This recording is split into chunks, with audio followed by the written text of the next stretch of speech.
ditetapkan untuk melayani. Bukan kamu yang memilih aku, tetapi akulah yang memilih kamu, dan aku telah menetapkan kamu supaya kamu pergi dan menghasilkan buah, dan buahmu itu tetap, supaya apa yang kamu minta kepada Bapa dalam namaku diberikannya kepadamu.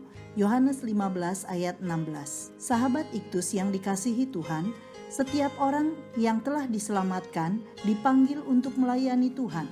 1 Petrus 2 ayat 9. Panggilan untuk melayani adalah panggilan hidup yang telah ditetapkan Tuhan, bukan hanya pada bagian tertentu dalam hidup kita, tetapi segenap hidup melalui profesi, dalam keluarga, di gereja, dengan melibatkan seluruh potensi kita. Injil Yohanes 13-16 adalah percakapan eksklusif antara Yesus dan murid-muridnya mengenai pentingnya relasi antara Yesus dan murid-muridnya yang menentukan kualitas hidup dan pelayanan para murid yang diinginkan oleh Tuhan.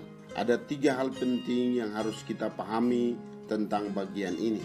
Yang pertama, arti penetapan Tuhan untuk melayani. Tuhan Yesus menjelaskan arti penetapan demikian.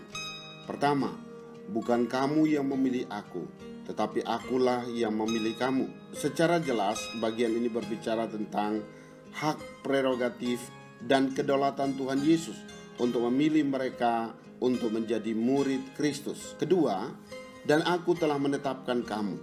Kata menetapkan ini seringkali dipakai oleh seorang raja di daerah Timur Tengah kuno untuk menetapkan keputusan dan meterai cincin di tangannya, di mana tidak ada orang yang bisa membatalkannya, termasuk raja sendiri pun juga tidak bisa. Bandingkan Daniel 1 ayat 18, Daniel 6 ayat 1-28. Dengan demikian, prinsip yang harus dipahami saat melayani Tuhan, bukan para murid yang memilih untuk melayani, tetapi Tuhanlah yang memilih para murid untuk melayaninya.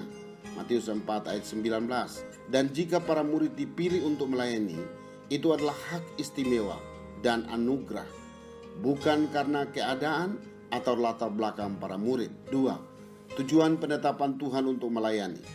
Ada 3 hal penting yang menjadi tujuan Tuhan untuk menetapkan para murid untuk melayaninya.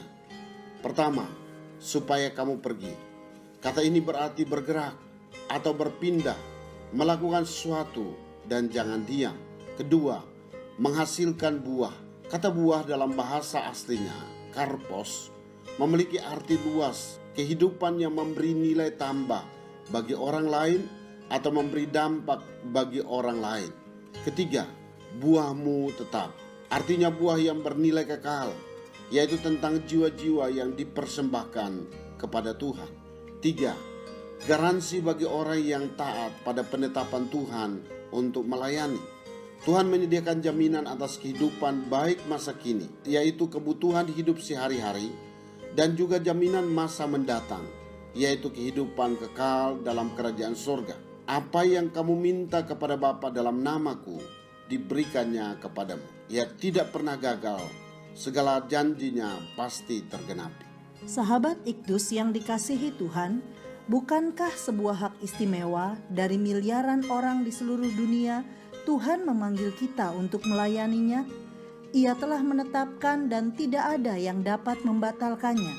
Maka respons kita adalah melakukan sesuatu yang berdampak di tengah dunia ini, sehingga ada buah yang bernilai kekal kita persembahkan kepada Tuhan. Saya semakin mengerti bahwa Tuhan benar-benar telah memilih dan menetapkan saya untuk melayaninya melalui apa saja, dalam profesi saya, peran dalam keluarga, bahkan semua potensi saya telah ditetapkan Tuhan sebagai sarana untuk melayaninya.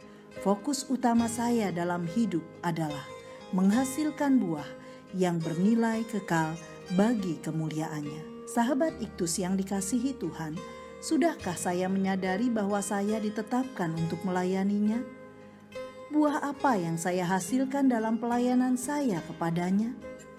Dalam hal apa saya meragukan garansi Tuhan bila saya melayaninya?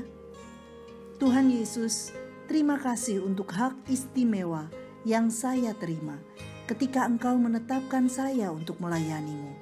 Menghasilkan buah yang bernilai kekal adalah tujuan hidup saya. sebagai apapun saya, ketika berada di mana saja dan kapan saja. Jadikan hidup saya berdampak bagi orang lain, sehingga nama-Mu dimuliakan. Saya tidak khawatir tentang apapun, karena pemeliharaanmu sempurna. Amin. Orang yang paling berbahagia adalah orang yang hidup dalam tujuan penetapan Tuhan bagi dirinya. Kristuslah